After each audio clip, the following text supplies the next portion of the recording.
을 영화롭게 하십시오. 오늘은 다섯 번째 은혜에 대한 다섯 번째 주제로 말씀을 대언하겠습니다. 오늘 말씀의 제목은 성령을 따라 행하라입니다. 성령을 따라 행하라. 성령을 따라 행한다는 것은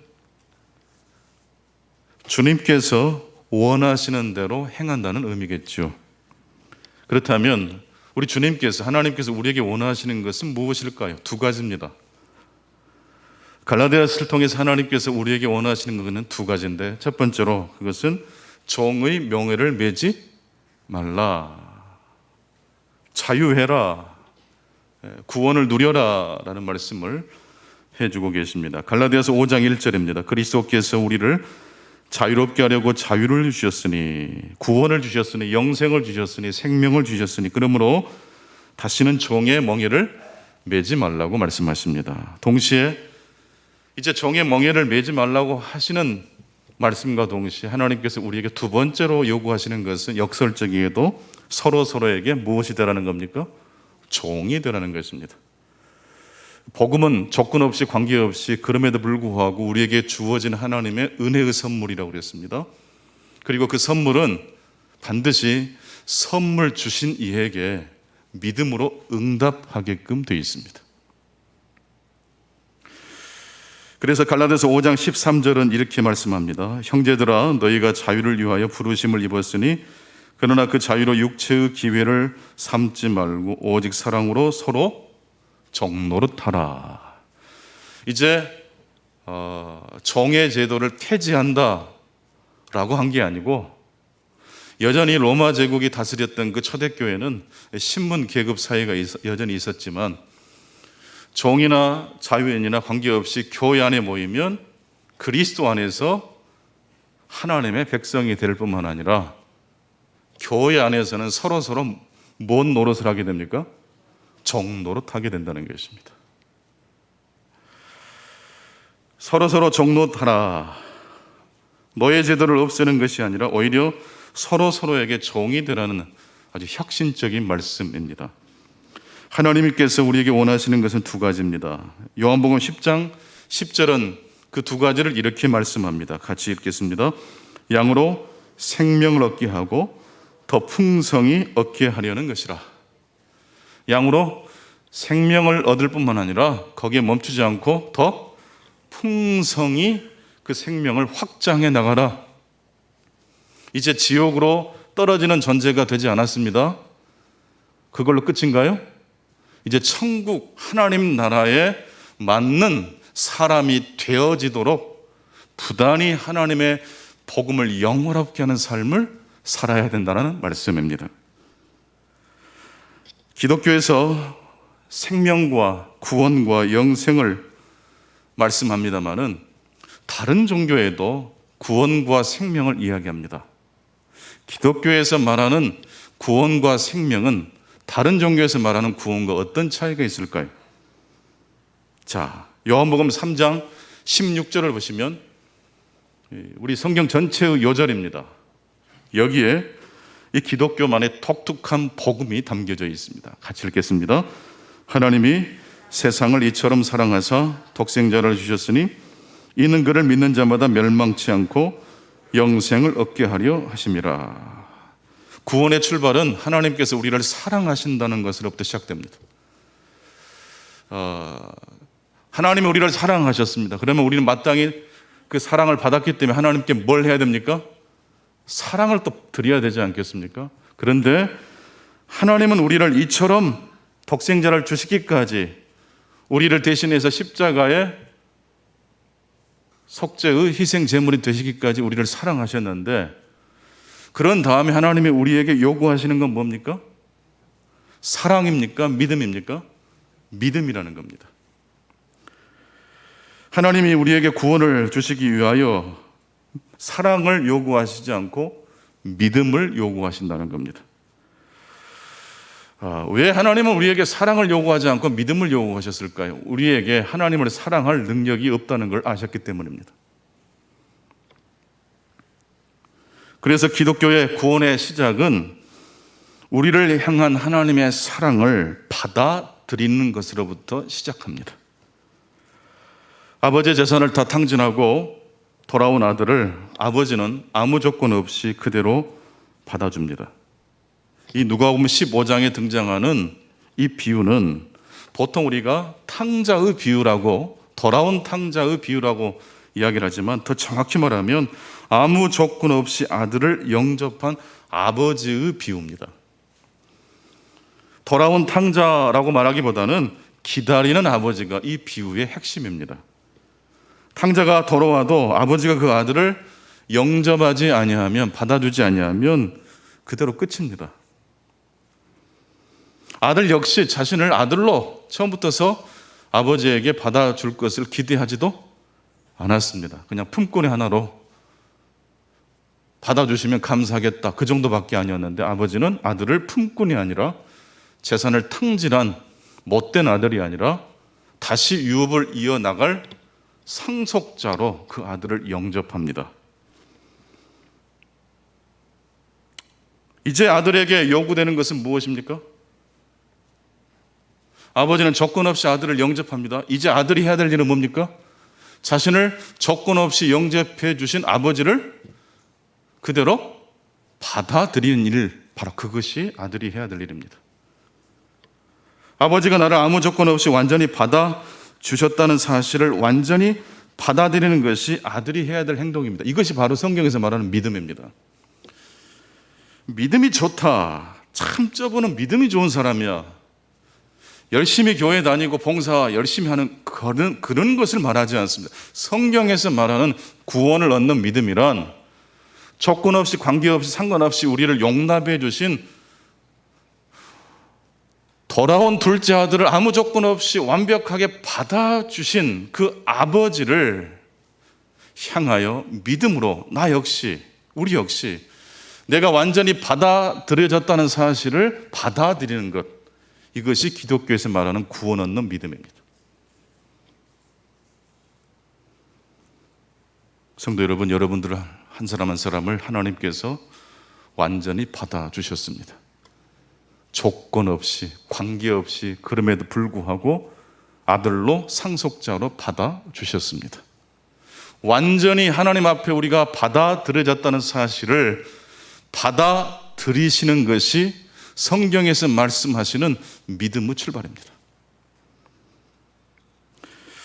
하나님 우리에게 많은 선물을 주셨죠. 건강도 주시고, 사계절을 주시고, 일할 수 있는 일터를 주시고, 여러 가지 하나님이 주신 선물들이 참 많습니다.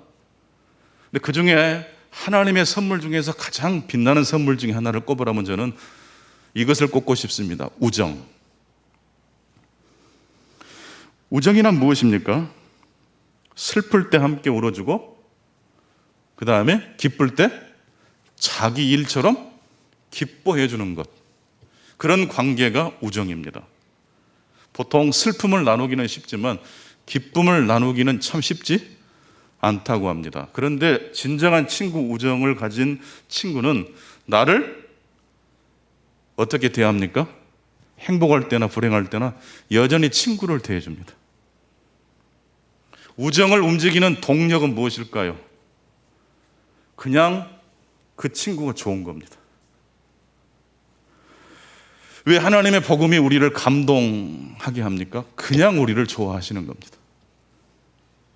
반대로 비즈니스 관계는 필요에 따라서 만나고 그 필요가 사라지면 사라지는 관계입니다. 우정과 비즈니스처럼 모든 것에는 그것을 움직이는 동기가 있습니다. 종교를 움직이는 동기가 있고 복음, 기독교를 움직이는 동기가 있을 겁니다. 종교를 움직이는 핵심 동기는 무엇일까요? 이렇게 종교를 설명할 수 있습니다.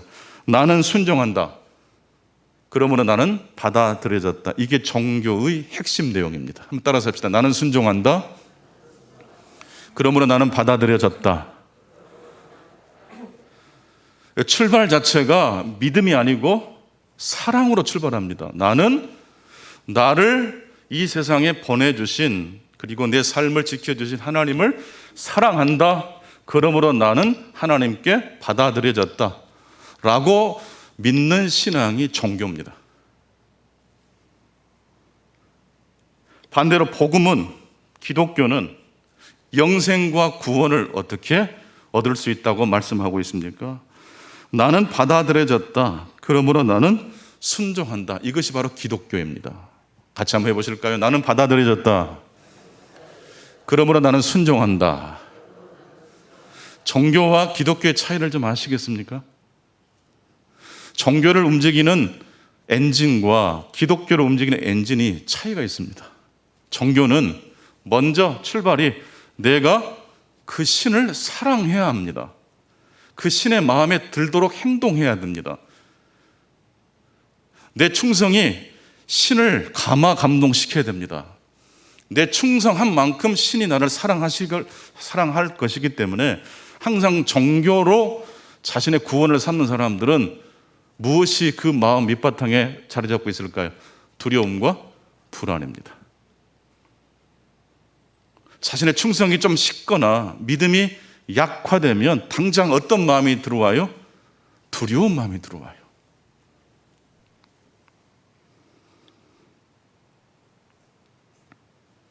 둘째 아들이 아버지를 떠나 섬겼던 우상은 쾌락이라는 우상이었습니다. 그리고 첫째 아들이 집을 떠나지 않고 성실하게 살았던 첫째 아들 역시 율법과 성공에 대한 사랑이 그가 섬겼던 우상이었습니다. 여러분, 우상의 본질은 무엇입니까? 자기가 중심이 되는 것이 우상의 본질입니다. 내가 어떻게 행하는 그 행위가, 그 행위에 따라서 생명과 사랑이 나에게 들어오는 것, 이것이 바로 우상의 본질입니다. 쾌락도 율법에 대한 순종도 그 동기는 하나입니다. 내가 중심이 되는 삶입니다. 그래서 갈라디아서 5장 6절에서 바울 사도는 할례를 받는 것도 복음 앞에서는 의미가 없고, 또한 할례를 그렇다고 받지 않는 건 역시 복음 앞에 자랑할 만한 조건이 될 수 없다라고 말합니다. 윤리도덕적으로 아주 흠없이 살아가는 것이 나쁜 건 아닙니다. 내 마음대로 쾌락을 지향하며 살아가는 것 역시 그 중심에는 결국 무엇이 있을까요? 자기가 주인 되려는 욕망이 있어요. 율법을 잘 지켜서 다른 사람들에게 칭찬과 존경을 받으려고 하는 마음, 그 마음 속에 인간이 중심 되려는 마음이 있다는 것입니다. 왜 할례를 받는 것도 할례를 받지 않는 것도 효력이 없을까요? 둘 다 복음이 아니기 때문입니다. 여러분, 그래서 우리의 약점과 상처에 관계없이 하나님의 은혜가 우리의 삶에 임한다고 믿으시는 분들만 아멘 하십시다. 동시에 우리의 자랑할 만한 장점도 관계없이 하나님의 은혜가 우리에게 임한다고 믿으시는 분들만 아멘 해보십시다. 단점과 상처와 관계없이 하나님의 은혜가 옵니다. 우리가 내세울 만한 장점 역시 사실 복음 앞에서는 자랑할 만한 것이 될 수 없다는 말씀입니다. 성령으로 행하라, 복음으로 행하라는 말씀입니다. 복음이란 무엇입니까? 다시 한번 정리해 보겠습니다. 나는 받아들여졌다. 어떻게 받아들여진 것입니까? 조건 없이, 관계 없이, 나의 과거와 상관없이 받아들여졌습니다. 그러므로 나는 감격하여 내 마음대로 사는 게 아니고 하나님의 뜻대로, 아버지의 뜻대로 순종하며 살아갑니다. 그것을 오늘 갈라디아서 5장 13절은 서로에게 무슨 노릇을 하라고 말하고 있습니까? 종노릇하라고 말하고 있습니다.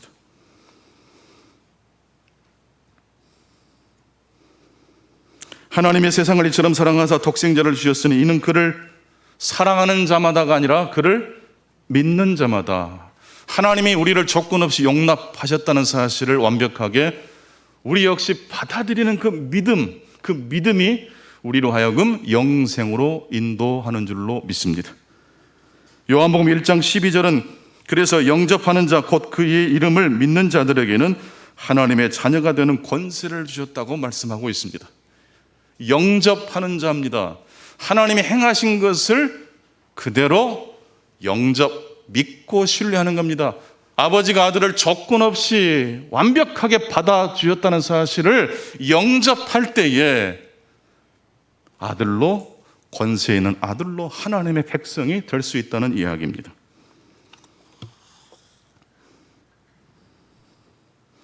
출애굽기 32장, 오늘 구약의 본문을 보게 되면 하나님의 산 신의 산으로 모세가 십계명과 하나님의 율법을 받기 위해서 올라가는 사이 모세가 더디 오는 것을 못 참고 이스라엘 백성들이 아론을 겁박해서 금송아지 형상을 만들게 합니다.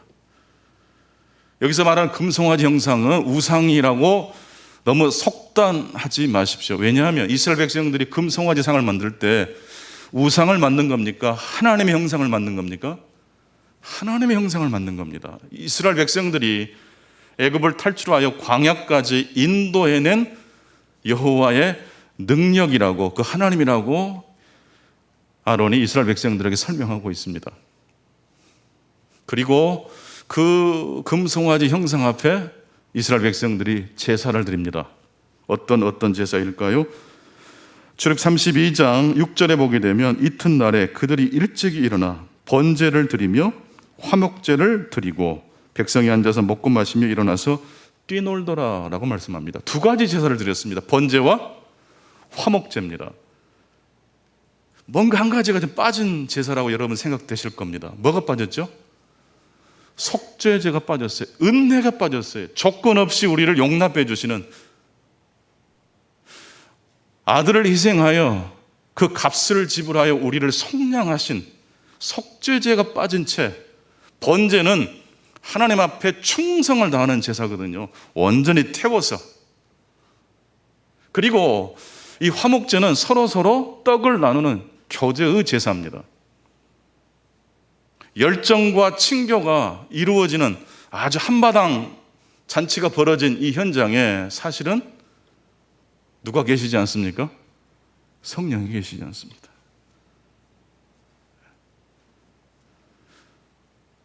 겉보기에는 하나님이라고 부르지만 그들은 자신들이 통제할 수 있고 움직일 수 있는 신을 만들어 놓았습니다. 속죄제가 없는, 용서가 없는, 은혜가 없는 종교는 언제나 우리에게 희망과 영생을 줄 수가 없습니다. 그래서 금송아지 형상은 짝퉁 하나님입니다.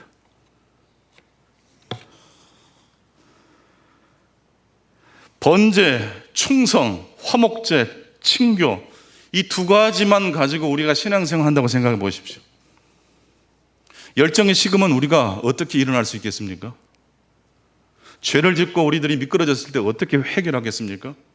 속죄제가 빠진 열정과 친교와 헌신은 사실은 종교지 복음이라고 말할 수가 없습니다.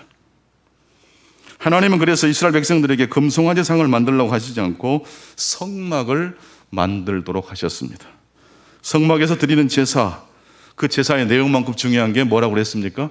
순서입니다. 항상 가장 먼저 드리는 제사가 속죄제, 그 다음이 번제, 그 다음에 화목제입니다. 먼저 하나님의 조건 없는 사랑으로 용납되는 소와 양을 희생 제물로 받으시고 그 핏값을 지불하시고 우리를 속죄해 주신 그 은혜, 그 은혜를 통해서 우리는 다시 새롭게 하나님 앞에 열정을 다하여 충성할 힘을 얻게 됩니다. 그리고 더 나아가 형제와 형제 사이에 화목과 친교를 회복할 수가 있는 것입니다. 그래서 갈라디아서 5장 1절과 갈라디아서 5장 13절 말씀을 연결하면 이렇게 한 문장으로 설명할 수 있습니다.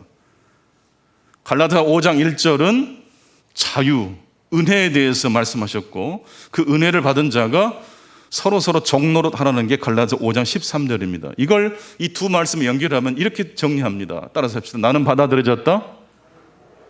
그러므로 나는 순종한다. 이게 기독교의 복음의 요체입니다. 만약 나는 그리스도의 은혜로 받아들여졌다. 그리고 그 다음 서로 종노릇하는 것은 귀찮아. 그걸 빼버린다면 어떻게 될까요? 그건 역시 짝퉁 하나님밖에 되지 않습니다. 내가 받아들여졌다라는 그 은혜만 강조하면 은혜파 이단이 됩니다. 은혜를 빼뜨린 채 행위만 강조하면 행위파 이단이 되는 것입니다. 기독교는 은혜와 진리를 균형 있게 강조하는 것입니다. 그리고 항상 그 순서가 사랑으로 시작되지 않고 하나님이 우리를 완벽하게 용납해 주신 것을 완벽하게 수용하는 믿음으로 신뢰하는 그 믿음이 우리 신앙의 출발이 되는 것입니다. 그렇게 하나님의 균형 잡힌 복음이 아니라 내가 하나님의 은혜로 받아들여져서 나는 자유하다, 나는 이제 자유롭게 살 수 있다, 이 자유만 강조하게 되면 짝퉁 신앙이 된다고 그랬는데, 그렇게 살 때 우리의 신앙이 어떻게 흘러가는지 갈라디아서 5장 19절로 21절을 한번 읽어보겠습니다. 19절로 21절 말씀 같이 읽겠습니다. 시작. 육체의 일은 분명하니 곧 음행과 더러운 것과 호색과 우상숭배와 주술과 원수 맺는 것과 분쟁과 시기와 분냄과 당짓는 것과 분열함과 이단과 투기와 술취함과 방탕함과 또 그와 같은 것들이라. 전에 너희에게 경계한 것 같이 경계하노니 이런 일을 하는 자들은 하나님의 나라를 유업으로 받지 못할 것이요. 여러분, 속량이라는 것은 노예를 값을 지불하고 그 노예를 사왔다는 뜻입니다. 오해하시는 분들이 있어요. 돈을 지불하고 나를 산 그 주인이 나를 해방시켜줬다, 그런 뜻이 아닙니다. 속량, 값을 지불하고 노예를 샀다. 뭐가 변화된 겁니까? 주인이 바뀐 것입니다. 지금까지는 내가 내 인생을 다 경영하고 살았어요. 그러나 이제 우리는 여전히 한숨이 있는 인생살이지만 누구와 함께 걸어가는 삶을 시작합니까? 주님과 동행하는 삶을 시작하게 된 것입니다. 그래서 우리는 내 뜻대로 통제될 때만 감사가 아닙니다. 내 뜻대로 통제되지 않은 상황 속에서 우리는 누구를 바라볼 수 있습니까? 여호와 하나님을 바라봅니다. 그것이 바로 성령 충만의 비밀입니다. 그렇게 살아가는 삶에 대해서 오늘 본문 갈라디아서 5장 22절로 24절은 이렇게 설명합니다. 같이 보실까요? 시작. 오직 성령의 열매는 사랑과 희락과 화평과 오래 참음과 자비와 양성과 충성과 온유와 절제니 이 같은 것을 금지할 법이 없느니라. 그리스도 예수의 사람들은 육체와 함께 그 정욕과 탐심을 십자가에 못 박았느니라. 만일 우리가 성령으로 살면 또한 성령으로 행할지니 헛된 영광을 구하여 서로 노엽게 하거나 서로 투기하지 말지니라. 성령으로 행한다는 것은 성령의 열매를 맺는다는 것입니다. 그것은 성령의 열매를 맺기 위해서 내가 끙끙거리고 노력한다는 뜻이 아닙니다. 사랑해서 두 남녀가 결혼을 하면 억지로가 아니라 뭐가 생겨요? 자연스럽게? 사랑하는 사람들이 만나면 아무리 서로가 모른 척해도 두 사람의 그 교감하는 게 느껴집니까? 느껴지지 않습니까? 태가 나요.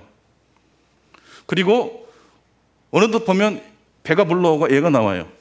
여러분, 성령 충만하여 성령의 열매를 맺는다는 건요, 그렇게 저절로 된다는 뜻이에요. 나를 그렇게 이끄는 동기가 감사와 은총이에요. 억지로 서로에게 종노릇하라는 뜻이 아니에요. 그리스도께서 나를 구속해 주신 그 은혜가 너무 크기 때문에 그 은혜를 힘입어서 형제와 형제 사이에 들어가서 피스메이커 역할을 하게 된다는 말씀입니다. 주님과 함께 걸어가는 삶, 성령으로 행한다는 것입니다. 복음으로 하나님을 영화롭게 해드린다는 이야기입니다. 주님과 함께 걸어가는 사람에게는 세 가지 일이 일어난다고 합니다. 하나님과 동행하는 사람, 성령과 동행하는 삶, 주님과 동행하는 사람에게는 세 가지 일이 일어납니다. 첫 번째로 어떤 일이 일어납니까? 그리스도인에게 일어나는 나쁜 일들은 반드시 어떤 일로 바뀌어집니까? 선한 일로 바뀌어집니다. 창세기 50장 20절을 잘 아실 겁니다. 당신은 나를 헤아려 하였으니 하나님은 그것을 선으로 바꾸사 오늘과 같이 많은 백성의 생명을 구원하게 하시려 하셨더라고 요셉이 형제들에게 고백하지 않습니까? 여러분, 그리스도인에게, 성령 충만한 사람에게도, 하나님과 동행하는 사람에게도, 복음을 영어롭게 하는 사람에게도 무엇이 찾아올 수 있어요? 나쁜 일이 옵니까 안 옵니까? 온다니까요. 근데 그 나쁜 일이 나쁜 일로 끝납니까? 반드시 선한 일로 바꿔집니까? 선한 일로 바꾸어진다고 성경은 우리에게 말씀하고 계십니다. 그래서 로마서 8장 28절에는 합력하여 선으로 하나님이 인도하신다고 말씀하시는데, 이 말씀이 오늘 이 말씀을 듣는 저와 여러분의 심령 속에 화살처럼 박힐 수 있기를 바랍니다. 나쁜 일이 와요, 믿음의 사람들에게도. 근데 나쁜 일이 와도 그 나쁜 일이 나쁜 일로 끝나지 않아요. 반드시 선한 일로 바꿔집니다. 두 번째, 주님과 함께 걸어가는 사람, 성령 충만한 사람, 성령으로 행하는 사람에게 찾아오는 일이 있습니다. 그리스도인에게 일어나는 선한 일들은 결코 상실되지 않습니다. 하나님과 우리 사이에 그 사랑의 끈을 끊을 수 있는 자는 없습니다. 고린도전서 15장 58절 말씀처럼 주 안에서 하는 모든 일들은 헛되지 않습니다. 너희 수고가 주 안에서 헛되지 않을 줄 알미라. 갈라디아 6장 9절의 말씀을 보게 되면 우리가 선을 행하되 낙심하지 말지니 포기하지 아니하면 때가 이름에 거두게 된다고 말씀하고 계십니다. 우리가 선한 일을 성령 충만하여 하나님이 이끄시는 선한 일을 했다고 하십시다. 그 일이 반드시 상실되지 않고 열매로 맺게 될 줄로 믿습니다. 그리고 세 번째, 가장 중요한 것이 있습니다. 그것은 무엇일까요? 우리 그리스도인에게 최고의 일, 아직 좋은 일은 왔습니까? 오지 않았습니까? 아직 오지 않았습니다. 그것이 바로 부활의 소망입니다.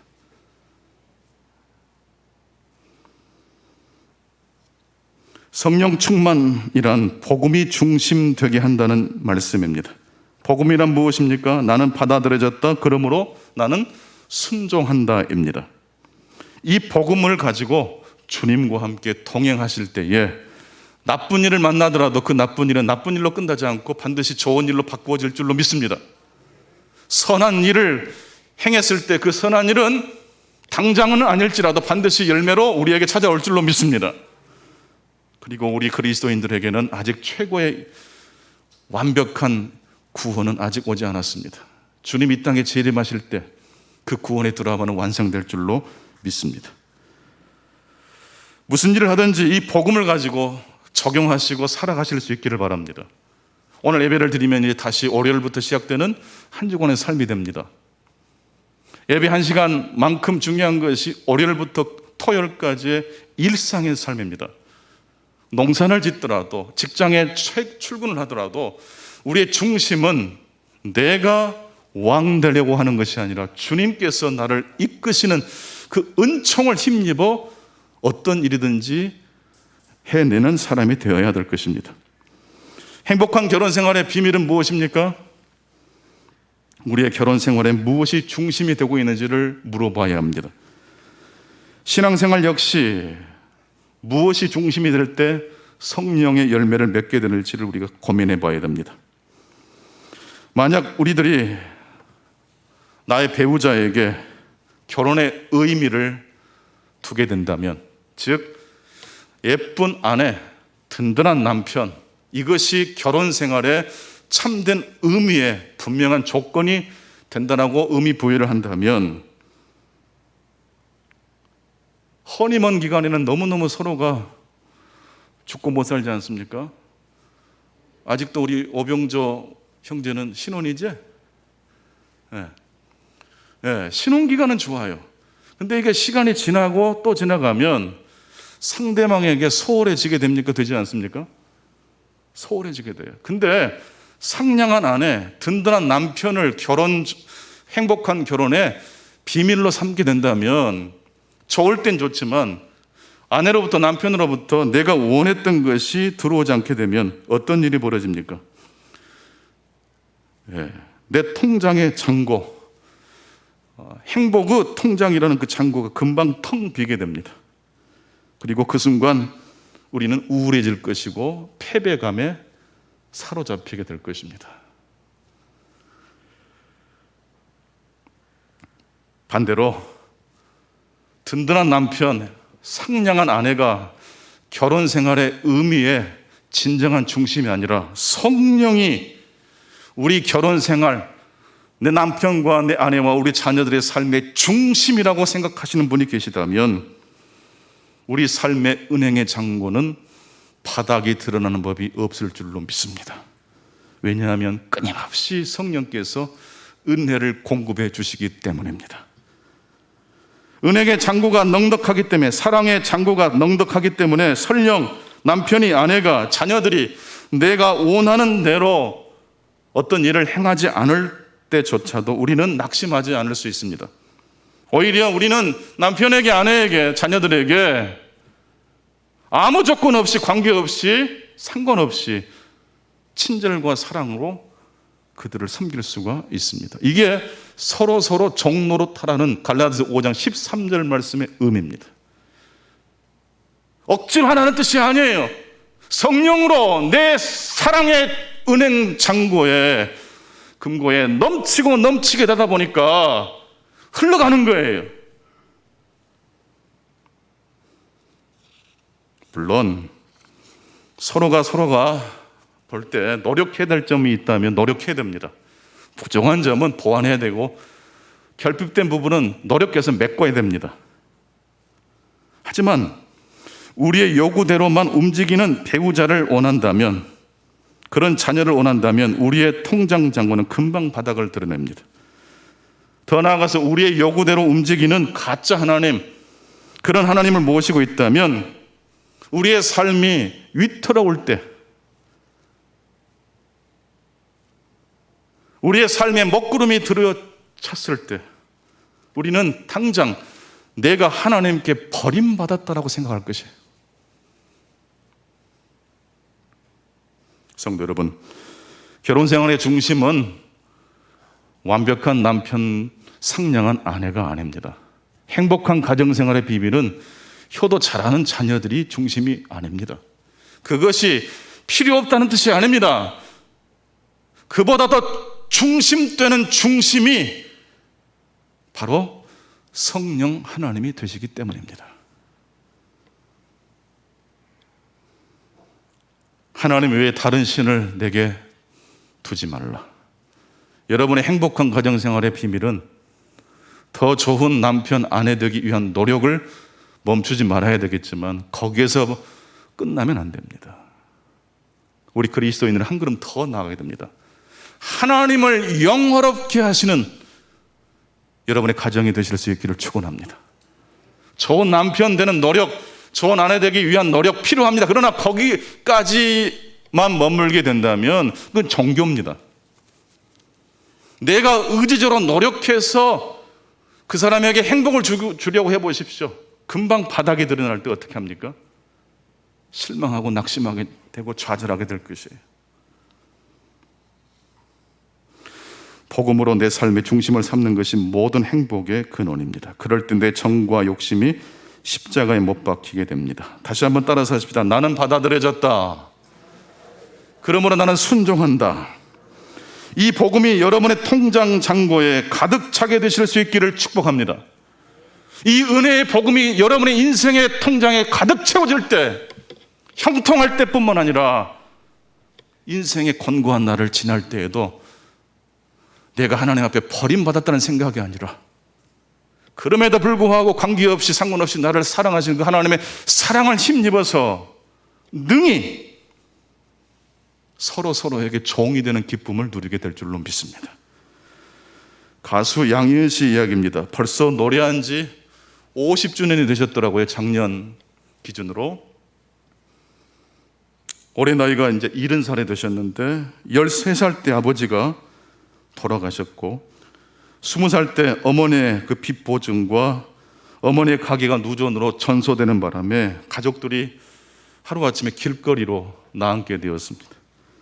그때부터 노래 아르바이트를 해서 가족 생계를 이어갔습니다. 노래를 열심히 불러도 월급날이 되면 빚쟁이들이 쫓아와서 그 월급을 다 가지고 갑니다. 친구들에게 토큰을 좀 빌려서 겨우 학교를 다녔고 친구들에게 라면 사달라고 이야기해서 근근히 삶을 이어갔습니다. 하루하루 지쳐가던 어느 날 양희은 씨가 놀이하던 가게에 아일랜드 출신의 신부님들 3분이 방문을 하셨습니다. 어찌어찌 양희은 씨의 친구와 그 신부님들이 합석을 하게 됐고, 지금 무대 위에서 노래를 부르는 저 사람의 이야기를 신부님께 좀 드리고 싶다고. 이렇게 어려운 환경 속에서 그 빚을 갚기 위해서 노력하고 있고, 월급날이 돼도 자기는 한 푼도 가져가지 못하는 삶을 살고 있다. 내 친구가 그래서 그랬는지 늘 슬픈 노래만 부른다고. 그 말을 듣고 신부님이 이 양희은 씨에게 제안을 해요. 돈을 빌려주겠다고. 자존심에 이런 지하에 거절을 했습니다. 저 싫습니다. 그리고 열심히 또 아르바이트를 하는데 버티다가 이번에 더 이상 버틸 수 없는 데까지 한계에 도달하니까 이제 양희은 씨가 스스로 그 신부님을 수소문해서 찾아갔어요. 돈 좀 빌려주려고. 그때 빌려주신다고 했던 그 약속 지금도 유효하다면 돈 좀 빌려달라고. 70년도에 250만 원이면 꽤 큰 돈 아니겠습니까? 아마 신부님들이 모은 전 재산이었을 것 같습니다. 그 돈을 빌려주면서 그 신부님은 아무 조건 없이, 이자도 없고 원금도 돈이 생기면 갚아라 라고 하셨어요. 그저 일터에서 만난 단골 손님이 이런 큰 돈을 빌려줬다는 사실에 너무 놀라 이게 꿈인가 생신가.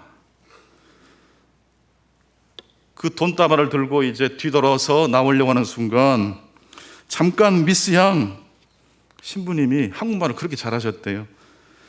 생각해 보니까 우리가 이자를 좀 받아야 되겠다고. 이자를 받고 싶다고. 신부님은 웃으면서 양희은 씨에게 이렇게 말했습니다. 첫째, 우리가 받고 싶은 이자는 미스 양의 웃음이라고. 돈 때문에 그동안 얼굴이 어두웠다면 돈을 갚은 다음에는 웃을 수 있는 것 아니겠냐고.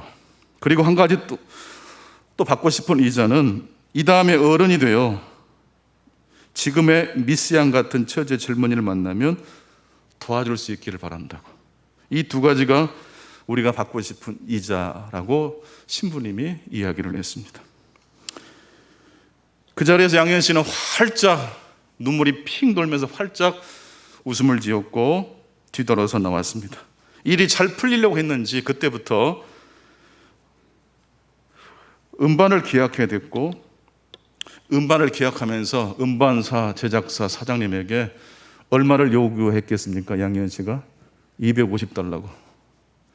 그래서 그 돈을 받아서 그 신부님을 찾아가서 갚았대요. 그런데 이상한 것은 신부님이 말씀해 주신 그 이자 놀이가 원금을 갚은 후에도 지금까지 계속되고 있답니다. 그래서 어려운 사람들을 보면 할 수 있는 최선을 다해서 돕는 삶을 살고 있다고. 그래서 행복하다는 이야기를 했습니다. 우리의 요구대로 움직이는 배우자를 원할 때 우리의 통장 잔고는 금방 바닥을 드러낼 수 있습니다. 우리의 요구대로 움직이는 가짜 하나님을 모시고 산다면 우리의 삶에 위기가 올 때마다 우리는 하나님께 버림받았다고 생각할 겁니다. 양희은 씨가 가장 좋아하는 기도문은 이것이라고 합니다. 많은 일을 해낼 수 있는 건강을 구했는데 보다 가치 있는 일을 하라고 하나님은 병을 주셨다.